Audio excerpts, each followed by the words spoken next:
자, 이번 시간은 저당 상환 방법으로 들어가겠습니다. 출제 빈도가 굉장히 높아요. 저당 상환 방법. 그래서 우리가 돈을 빌려서 저당을 이제 돈을 빌려서 상환하는 방법입니다. 그래서 몇 년 거치 동안에 거치 기간 이자만 내고 상환하면서 원리금을 상환하죠. 그 원리금을 상환하는 방식이 다르다는 얘기죠. 그래서 우리가 원리금 균등, 원금 균등, 체증식이라는 게 있습니다. 자, 여기 대해서 이제 우리가 간략하게 가죠. 예를 들어서 저당 상환 방법, 저당 상환 방법이라고도 하고 방식이라고도 하거든요. 여기 이제 우리가 들어가 볼게요. 자, 예를 들어서 만약에 갑돌이가 융자액이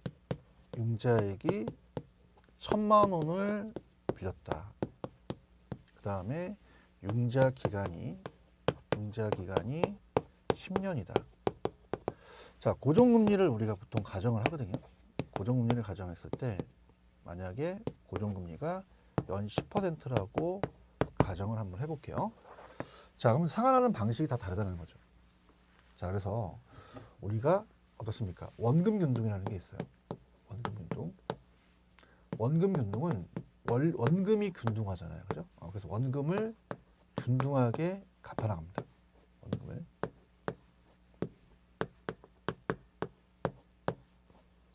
근데 원금만 내는 게 아니라 이자도 내겠죠. 자, 그렇다게 되면 처음에는 상환이 안 되기 때문에 이자가 제일 많아요. 그래서 원금 균등은 다 알기 때문에 여길 노립니다. 처음에는 이자가 제일 높고요. 자, 우리가 이 이자율이라는 것은 상환된 금액이 아니라 남아있는 금액에 적용시키거든요. 그럼 이자가 점점 줄겠죠. 이자가 점점 줍니다. 자, 그러면 우리가 이자는 준다. 그 다음에 전체적인 원리금이 감소한다라는 게 여기서 키가 됩니다. 그래서 자, 이거는 이제 체감식이라고 보통 얘기를 해요. 전체적으로 체감식 이렇게 얘기하고요. 그다음에 이제 원리금 균등이라는 게 있습니다. 원리금 균등. 원리금 균등은 원리금이 균등하죠. 그래서 이 원리금 균등 상환액을 구할 때 뭘 쓰느냐 이것도 나올 수 있거든요. 자, 이거는 이제 저당상수라는 걸 써요. 융자액에다가 곱하기 저당상수라는 걸 씁니다. 저당상수. 자, 그러면은 요는 원리금 균등 상환이죠. 그럼 원리금이 균등해요. 원리금이 균등하다. 자, 그러면 이렇게 봅니다. 처음에는 상환이 안 됐기 때문에 이자가 높습니다. 그래서 원금이 상환되면 남아있는 게 적어지니까 이자가 줄어들어요. 이자가 줍니다. 이자가 줄죠. 그럼 밑에 있는 건 원금이잖아요. 그럼 가면 갈수록 이자는 감소하고 원금은 증가한다는 게 나오거든요. 그 다음에 이제 원리금이 균등하다. 자, 이렇게만 잡아보세요.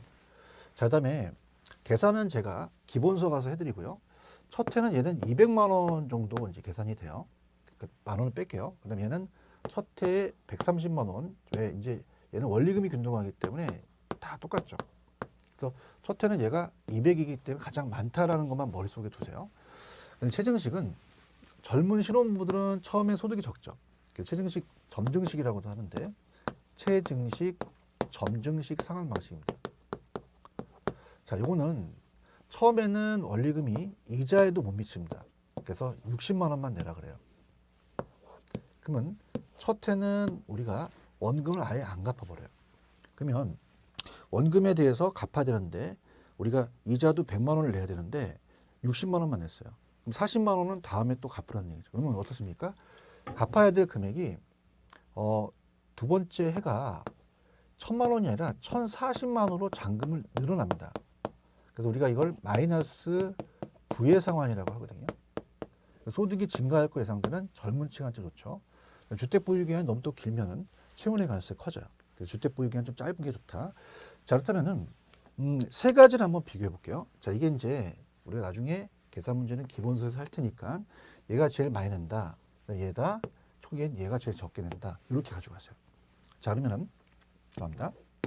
우리 시험 문제에 원리금이라는 자체가 이 시험 문제 나왔었거든요. 그래프가. 그럼 초기에서 후기예요. 그럼 초기에서 후기로 본다면 초기와 후기를 봐서 제가 항상 이렇습니다. 아직은 계산이 안 들어갔지만 원리금부터 그라 그래요. 왜? 원리금은 원리금이 균등하잖아요. 그럼 원리금 균등 방식은 원리금 균등 방식은 원리금이 균등하기 때문에 130이 똑같습니다. 자, 그 다음에 체증식을 제가 여기 연결시키라 그래요. 그럼 체증식은 글씨를 보더라도 체증식은 처음에는 적게 내다가 점점 많이 내잖아요. 그럼 남아있는 거는 원금 균등밖에 없죠.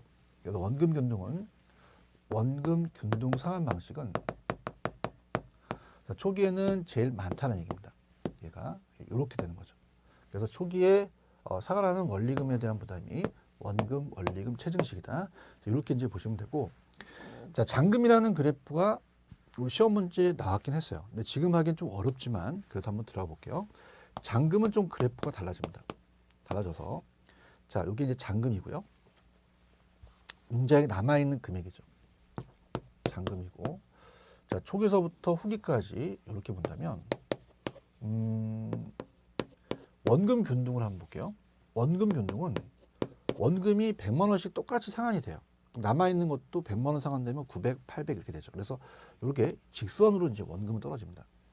그 다음, 자, 부의 상환이라는 게 있었잖아요. 자, 그럼 어떻습니까? 예를 들어서 지금 서태에 1000만 원을 처음 빌렸죠. 1000만 원을 빌리게 되면, 잔금이 원리금 균등은 처음엔 조금밖에 안 갚아요. 그렇기 때문에 잔액이 조금만 떨어졌다가 나중에 확 줄죠. 근데 체증식 상환 방식은 이렇게 됩니다. 그래프가. 왜 그러냐면 초기에는요, 자, 1000만 원에 대해서 1040만 원만큼 이자를 더 안 냈기 때문에 잔액이 더 늘어난 거죠. 그래서 초기에 이렇게 낼 금액이 더 늘어나다 보니까 원래 상환되는 거는 이 금액이 줄어들 정상이거든요. 초기서부터 부의 상환이 발생된다.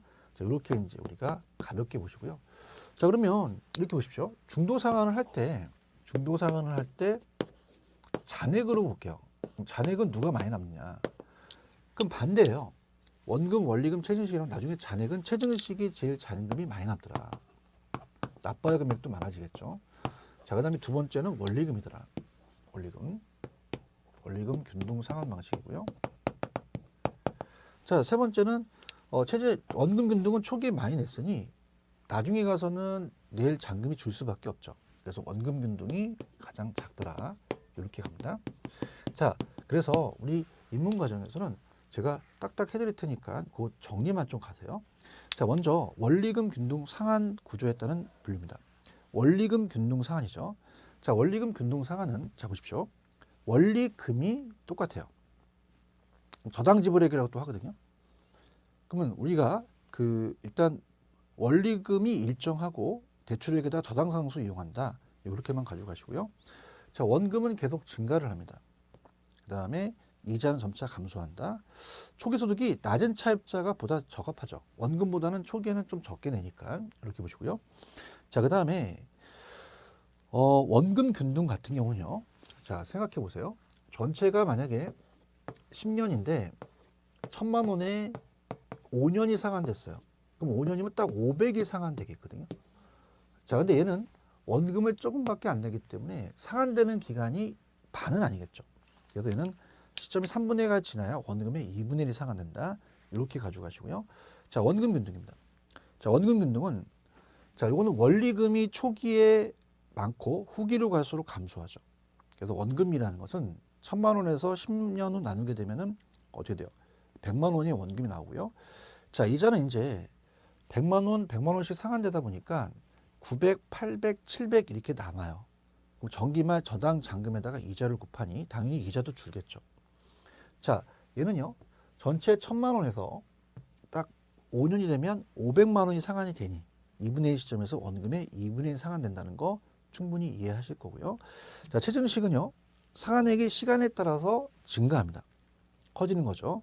그리고 미래 소득이 확실한 소득이 증가할 것에서는 젊은 계층, 그다음에 예상 보유 기간이 좀 짧아야 됩니다. 장기로 가면은 채무불이행 가능성이 커져요.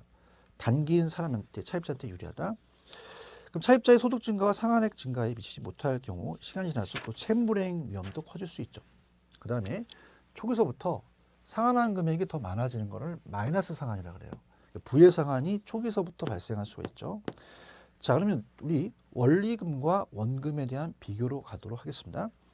자, 원금 균등의 원리금은 어떻게 돼요? 원리금은 원금이 초기에 많죠.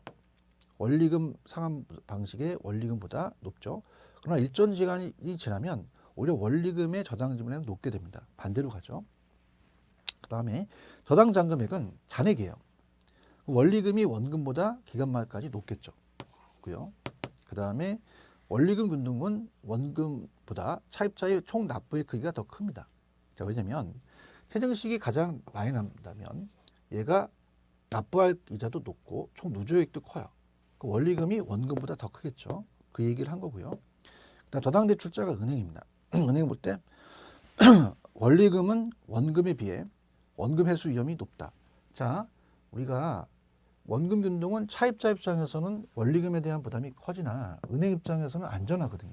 그래서 우리가 대출자 입장에서는 원리금 방식이 원금보다 원금 회수 위험이 좀 높겠죠. 자, 얘가 더 위험은 낮습니다. 빨리 해소하니까 이렇게 보시면 되고요. 자, 그 다음에 여기까지 보고요. 넘겨볼게요.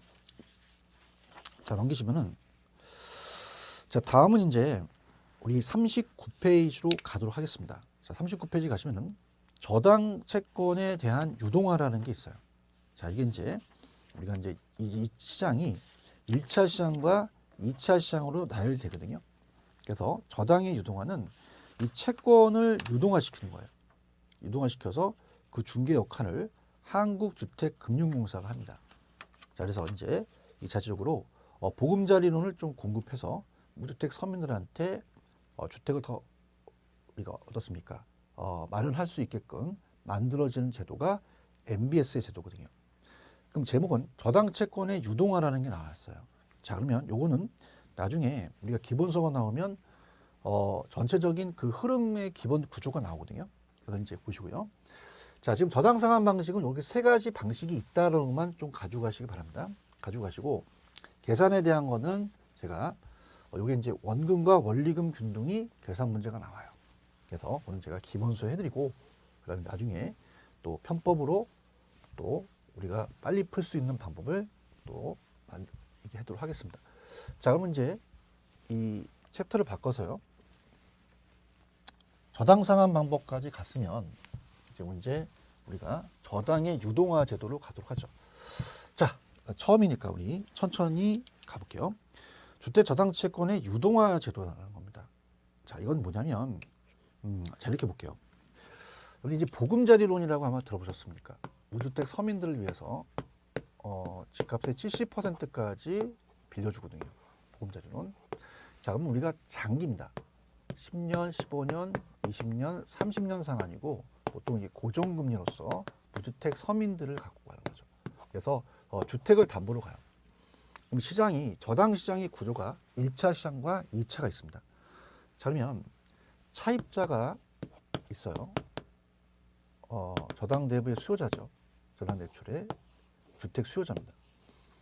그러면 이 값이 자 1억이 이제 아파트도 하나의 공동주택에 들어가니까 보금자리에 들어갑니다. 자, 이걸 A은행한테 자금을 융통하죠. 그래서 이 A은행은 우리가 대출자라고 하거든요. 대출자. 그래서 얘는 1차 대출기간이라고 그래요. 대출기간.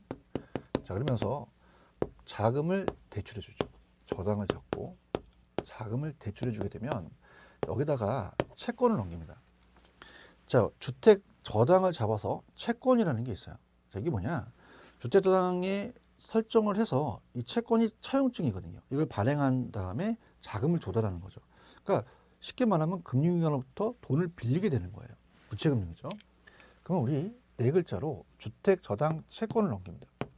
주택 저당 채권 하나의 차용증이죠. 그러면 은행은 금고가 두 개가 있는데요. 자, 금고가 두 개가 있습니다. 그러면 현금 금고가 있고요. 그 다음에 채권 금고가 있겠죠. 자, 그럼 현금이 이제 나갔고 채권이 늘어나니까 이제 어떻습니까? 우리가 자금에 대해서 이 자체적으로 어때요? 고갈되겠죠. 자, 이걸 우리가 고갈되게 되면 무주택 서민들한테 대출을 못 해주잖아요. 그래서 자, 자금을 끌어오는 곳이 있어요. 자, 그게 잠깐 여러분들이 한 페이지 넘기시면은 그 페이지를 41페이지까지 한번 넘겨보세요. 넘기시면은 자 넘겨봅니다. 넘기시면은 그 한국주택금융공사가 있거든요. 자, 그래서 한주금 한국주택금융공사에다가 저당을 팝니다. 이걸 HF라고 하는데, 자 그럼 자금을 주고요. 저 채권을 사와요. 자, 이 주택 저당 채권을 사오게 됩니다. 사오게 되면은 얘가 이제 2차 대출 기간이라고 얘기하고요. 대출 기간이라고 하고 유동화를 중개하는 기간이죠. 유동화 중개 기간이라고 얘기를 합니다. 자, 그럼 얘가 어떻습니까? 얘도 자금이 한정돼 있잖아요. 그러면 이거를 투자자한테 자금을 가지고 옵니다. 투자자. 그럼 여기다가 우리 MBS라는 게 이제 새로 뜨는 거죠. 그러니까 MBS는 뭐냐면 정확하게 자 보금자료는 주택이니까 주택을 모기지 저당 잡아서 담보로 해서 증권화 시켜서 얘한테 파는 겁니다. 자 그러면 저당풀이라는 자체는 뭐냐면 이 저당풀이라는 것은 그 저당 집합이에요. 그러니까 우리가 책에도 있지만 개별 저당 하나만 유통시키면 너무 비효율적이잖아요. 그래서 이러한 하나하나의 저당을 모아서 하나의 저당 집합을 만듭니다. 그래서 그 저당 집합 현금을 토대로 금융상품을 발생하게 되는 거죠. 자 그러면 이 저당에 대한 거를 유사한 저 주택에 대해서 은행이 A은행이 아니라 여러 은행이 있을 거 아니에요. 가져와서 쪼갭니다. 쪼개서 증권화시켜요. 증권화시킵니다. 자 그래서 이런 식으로 구조로 간다면 많은 자금이 우리가 차입자한테 가니 보금자론이 활성화될 수도 있는 거죠. 그 다음 이 차입자는 수요자예요. 주택의 수요자인데 건설회사한테 개발금 공급자한테도 공급시킬 수가 있으니까 우리가 개발금융과 이제 소비금융이라고 하거든요. 개발 소비금융이 활성화될 수 있죠. 그래서 이 차입자와 은행으로 이루어진 A은행이 1차 저당시장이 됩니다. 자, 우리가 보통 1차 저당시까지가 차입자예요. 저희 입장에서는 이제 여기까지만 이제 가는 거죠. 그래서 이거는 주택 자금을 대출해주는 시장이에요. 시장이고 저당권을 설정하는 시장이다. 그럼 자금이 이 채권이 이제 줄고요. 사왔으니까 현금이 이제 유동화되는 시장은 저당의 유동화 역할은 여기가 하죠. 펌프를 합니다. 펌프질을. 그래서 얘가 2차 저당 시장이거든요. 2차 저당 시장. 그럼 2차 저당 시장은 어떤 역할을 하겠냐? 얘는 주택의 자금을 공급해 줍니다. 자금을.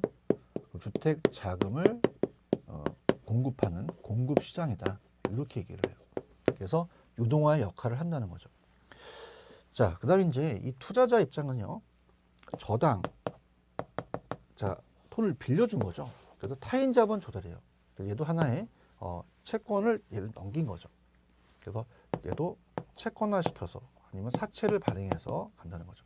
이 채자가 들어가니까 항상 얘도 부채금융이죠.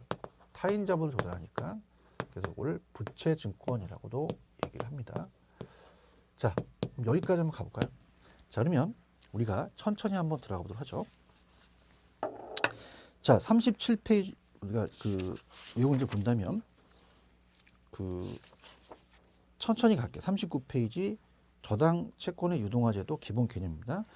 자, 부동산을 담보로 해서 대출하고 이때 설정된 부동산 저당권을 다시 유통시켜요. 그래서 우리가 이 주택 저당 채권을 담보로 새로 증권을 발행한 게 MBS죠. 저당권을 유동화시키고 현금화시키는 거죠. 그럼 전제 조건이 있어요. 대출 잔금이 그 저당 시장을 원활하게 공급돼야 되고, 자 이렇습니다. 얘가 수익이 안 생기면 투자 안 하죠. 그래서 저당에 대한 수익률이 이자 수익이에요. 그죠? 이자 수익이 최소한 요구 수익률은 나와줘야 되죠. 그래서 요구 수익률보다는 높아야 된다. 그래서 저당 수익률이 요구 수익률을 만족시킬 수 있어야 됩니다. 그거나 같을 때 투자하고요. 저당 투자에 대해 수반되는 위험을 어떻게 제거하냐 문제도 있겠죠. 자, 그럼 제1차와 2차가 있습니다. 자, 그럼 1차는요. 자금을 대출해 주는 저당 시장이죠. 그래서 저당 대비의 수요자와 저당 대비 금융 공급자인 금융기관에 이루어진 거고요. 자, 1차 저당 대출자들은 이자 수익을 목적으로 저당을 자신의 포트폴리오 일부를 보유하기도 하지만 자금에 여유가 없는 때는 2차 혜택 팔기도 한다. 자, 무슨 말이냐? 채권을 우리가 팔게 되면요, 비용이 나가요. 그럼 자기가 돈이 있으면 굳이 채권을 팔아서 현금을 보유할 필요는 없잖아요. 그죠? 그래서 우리가 반드시 유동화시키는 게 아니라 할 수도 있고 안 할 수도 있다는 거죠. 그래서 일부러 보유하기도 하고 여유가 없으면 2차에 팔기도 한다. 자, 2차 저당시장입니다. 2차 저당시장은 주택 자금을 공급해주는 시장이 돼요. 그래서 저당 대출 기관과 일반 투자자 사이에 저당을 사고 파는 시장이다. 자, 우리가 차입자는 1차잖아요. 그럼 차입자는 1차이기 때문에 2차와는 전혀 상관이 없는 거죠. 그래서 우리가 어떻습니까? 당연히 저당 대부를 받는 원래 저당 차입자는 직접적인 2차 저당 시장은 관련이 없을 것이다. 자, 2차 저당 시장은요, 저당의 유동화에 결정적인 역할을 하죠. 유동화시키는 거는 2차가 되니까요. 왜냐하면 이 같은 2차 저당 시장이 없다면 1차 대출 기간 자금이 금방 고갈되겠죠. 더 이상 저당 대부를 할 수 없기 때문에 유동화는 2차가 한다. 자, 그 다음 2차 저당 대출 기관들은 매입한 저당권을 자신의 투자 포트폴리오 일환으로 가지기도 하고 수익을 목적으로 다른 사람한테 팔기도 하죠. 그러니까 반드시 파는 게 아니라 자기가 보유할 수도 있다는 얘기입니다. 자, 그 다음 2차 저당 시장은 이 보통 SPC라는 특별 목적 회사가 해요. 근데 우리나라는 이제 한국주택금융공사가 한다는 거죠. 그 SPC를 통해서 투자로부터 자금을 조달해서 자금을 대출기관에 공급해주는 시장이다. 이렇게 보고. 자, 2차 저당 시장이 활성화되기 위해서는 우리가 주택대출 상품과 대출 심사 김지를 또 표준화한다는 건 우리가 참고적으로 보시고요. 자, MBS에 대한 발행 효과입니다. 자, 이건 그냥 편안하게 들어보세요. 차입자 입장, 돈 빌린 사람이잖아요. 차입 기회가 확대되겠죠. 그래서 소규모의 자기 자본으로, 그죠? 자, 우리가 보금자리로는 LTV가 70%예요. 자기가 30%만 갖고 있으면 되거든요. 주택의 구입이 가능하며 대출을 받을 기회가 늘어남에 따라서 자가주택 마련할 수 있는 기회가 증가된다. 자, 대출 기간은요, 대출 여력이 확대되겠죠. 그래서 이 저당 채권을 하나의 차용증을 우리가 어떻습니까? 자기가 갖고 있는 게 아니라 이걸 또 유동화해서 자금 조달할 수 있으므로 대출 기간은 유동성이 증가합니다. 자, 유동성이 증가한다는 것은, 자, 유동성은 현금화하는 게 유동성이에요. 그럼 현금이 늘어났으니까 유동성은 증가를 하겠죠. 만약에 유동성이 안 되면 위험하거든요. 유동성 위험은 감소하겠죠. 이렇게. 자, 그래서 그렇게 보시고요. 자, 우리가 만약에 이 은행이 많은 재원이 있다면 채권을 유동화하지 않죠. 그래서 제한된 자금으로 어떻게 돼요? 이걸 유동화하니까 많은 차입자한테 더 많은 자금 공급 혜택을 부여할 수 있고요. 제한된 자금과 많은이라는 게 키포인트입니다. 자, 대출기관 재무 상태의 건전성이 증가한다. 또한 상대적으로 안정적인 대출 채권이기 때문에 BIS는 현금 보유 비율을 얘기를 해요. 그럼 이 비율이 커질 거 아닙니까? 유지될 수 있고요. 투자자 입장에서는 장기 투자가 또 가능하죠. 이 자체가 이 전체 구조가 장기니까요. 그럼 장기적인 채권의 투자 기회를 갖게 되기 때문에 다양한 종류의 투자 상품을 또 제공할 수 있고요. 자, 정부 입장에서는요, 주택 경기를 간접적으로 조절하는 효과를 갖고 오겠죠. 주택금융 자금의 수급 불균형을 해소하고 주거의 안정 효과를 기하할 수 있고요. 자, 니은 버니 시험이 나왔습니다. 두 번째가, 자, 이건요, 부동산 시장이에요. 주식 시장과 같이 다른 자본 시장이 오히려 침체 시 효과가 있다는 거죠. 자금 흐름이 왜곡되는 것을 방지할 수 있다. 이렇게 보시고요. 그다음 뭐 밑에 나와 있는 거는 뭐 저당 유동화가 되면 어떻습니까? 이 밑에 가시면은 자본 시장의 자금을 우리 이 저당 유동화 당초 부동산 자금 융자를 한 기간 외에 다른 기간은 저당 증권에 투자했죠. 그래서 이 자본 시장의 자금을 하나의 간접적으로 부동산 시장으로 흘러 들어오는 거죠. 직접이 아니라 주택금융 기관 기반을 튼튼하게 하고 장기적 주택금융이나 기타 부동산 금융 활성화에 기여할 수 있다는 겁니다. 자, 이렇게 보시고요. 그 다음에 MBS라는 게 있었어요. 자, MBS는 뭐예요? 한국주택금융공사가 발행한 주택을 저당 잡아서 담보로 한 채권이죠. 그래서 금융기관 등이 주택자금을 대출하고 취득한 주택저당 채권을 유동화 전문회사, 보통 우리가 한국주택금융공사 그 역할을 하겠죠. 양도해서 유동화 전문회사 이 한국주택금융공사 등이 이를 자산을 기초로 증권을 발행해서 투자자한테 매각하는 게 주택자금을 조성하는 게 MBS입니다. 그럼 주택저당 증권을 구입할 경우 투자자들이 얻는 수익은 개별저당을 직접 구입하는 것보다 약간 떨어져요. 자, 어떻습니까? 당연히 여기를 다이렉트로 발행할 수도 있거든요. 그래서 1차에서 대출기관이 MBS를 발행하기도 합니다. 근데 SPC라는 특수 목적 회사를 만들거나 아니면 이 회사에 넘겨서 가져가는 거죠. 근데 보통 얘는 어떻게 돼요? 거치게 되면 또 마진을 먹잖아요. 그래서 우리가 어때요? 그 얘기예요. 약간 떨어진다는 거. 그다음에 이 채권이라는 하나의 증권은 여러 개로 또 쪼개서 만들거든요. 한 개의 저당을 여러 개의 쪼개서 만들 수 있다. 주택저당 증권의 발행자는 1차 대출 기간도 됩니다. 그다음에 2차가 될 수도 있다. 그래서 또 전문 주택저당 증권의 발행을 하는 전문 SPC라는 회사를 또 해서 특수 목적 회사가 또 될 수도 있죠. 자, 그다음에 이제 한국주택금융공사로 들어가 보도록 하겠습니다. 자, 지금 얘예요. HF. 그럼 얘가 하는 업무가 이제 중요한데요. 들어가 보도록 하죠. 한국주택금융공사는 한국주택금융공사법이라는 게 있습니다. 이 법에 의해서 주택금융 등의 장기 안정적 공급을 촉진해서 국민의 복리증진과 국민경제 발전에 이바지함을 목적으로 하죠. 그래서 금융 공기업을 얘기해요. 그래서 자본금은 한 2조 원이고요. 정부 및 한국은행이 출자합니다. 자, 그럼 업무를 한번 가볼까요? 양가로 2번. 한국주택금융공사는 자, 이게 바로 장기 보금자리론, 모기지론입니다. 이걸 공급하는 거죠. 직접 대출하는 건 은행이 대출해주고요. 이 자체를 공급해주는 거고요. 그다음에 주택연금이라는 게 있습니다. 자, 이게 이제 우리 이슈화 됐고 주택을 가지고 저당 잡아서 연금을 타내는 거죠. 자, 그래서 이게 약간 이제 또 바뀌는 내용이 있을 거예요.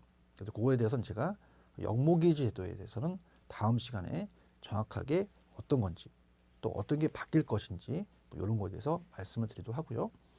그다음 이제 주택 신용 금융 신용 보증 업무를 합니다. 주택 유동화 증권을 또 발행하죠. 4대 업무를 통해서 국민들의 일생을 통해서 금융거래를 반복하는 평생 금융 파트너로서 역할을 하고 있다라는 거죠. 자, 그럼 정리한 다음에 다음 시간에 한국주택금융공사를 다음 시간에 할 텐데요. 자, 이렇게 봅니다. 여러분들. 보금자리론이라는 거 들어오셨어요. 자, 그래서 한국주택금융공사가 공급을 하면서 MBS를 발행하면서 이 전체적인 걸 공급하는 거죠. 자, 그러면 장기이면서 무주택 서민이니까 아파트도 우리가 이 주택에 들어가죠. 자, 그래서 우리 1차 시장은 차입자, 은행, 금융기관, 대출자로 이루어진 시장입니다. 저당이 저당권을 설정하고 대출해주는 시장이지 자금을 공급해주는 시장은 아니죠. 그럼 얘네들이 이 채권을 공사한테 넘겨서 또 투자한테 넘겨서 자금을 끌어오는 거죠. 그래서 여기는 2차 저당 시장이 되겠고요. 자금을 공급해주는 시장이다. 이렇게 보시기 바랍니다. 자, 그래서 MBS라는 자체가 주택을 저당 잡아서 담보로 해서 증권화시켜줘. 쪼개서 여러 상품을 만들더라. 이렇게 여러분들이 보시면 됩니다. 그래서 이 금융공사라는 자체의 업무가 나옵니다. 그래서 장기 보금자리론이라는 것을 좀 전에 말씀을 드렸고요. 주택연금이라는 게 있어요. 자, 주택연금 이제 다음 시간에 말씀을 드릴 거지만 주택연금은 자, 우리가 이제 바뀌었죠. 만 60세에서 55세로 바뀌었다는 거 다음 시간에 얘기해 드릴 거고요. 자, 이 소유자 또는 배우자 둘 중 하나면 됩니다. 55세. 그래서 이 고령자가 소유주택을 담보로 맡기고 평생 혹은 일정한 기간 동안에 매월 연금 방식으로 노후생활 자금을 타는 거죠. 국가가 보증해서 어떤 금융상품이 돼요.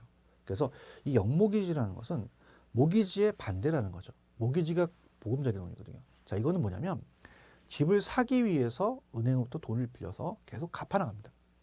그럼 다 갚게 되면은 자기 게 되는 거죠.